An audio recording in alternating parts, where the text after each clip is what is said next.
ఆ కొత్త మనిషి ఎవర్రా? అదే అన్న మీ మీద ఒక ఆర్టికల్ రాద్దామని. నాకేమైనా నచ్చమని తెలీదా? పంపించండి రా. వాళ్ళకి ఫోన్ చేసి వదినకి ఏం సామాన్లు కావాలో ఇచ్చేయమని చెప్పు. అన్నా వాడు ఇంటికి కూడా వస్తాడన్నా. సరే లోపల రమ్మని మాట్లాడదాం. రేయ్ అని రమ్మంటున్నాడు.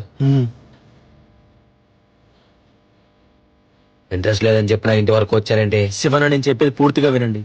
ఇది న్యూస్ పేపర్ అయితే కాదు, మీ కథ మొత్తాన్ని ఒక బుక్ గా డిజైన్ చేద్దాం అనుకుంటున్నాను. ఎవరికి ఉపయోగం?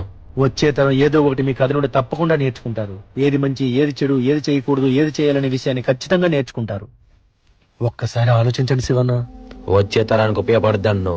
తప్పకుండా చెప్తాను. ఎక్కడి నుంచి మొదలు పెట్టమంటావు? భూపతిని చంపిన తర్వాత మీరు జైలుకి వెళ్ళారు కదా, ఆ తర్వాత ఏం జరిగిందన్నా? ఇవన్నీ మీకెలా తెలుసు? మీ గురించి తెలుసుకునే వచ్చానన్నా. మిగతా కథ మీరే పూర్తి చేయాలి. భూపతిని చంపాక కొన్ని రోజులు జైల్లోనే ఉన్నాను.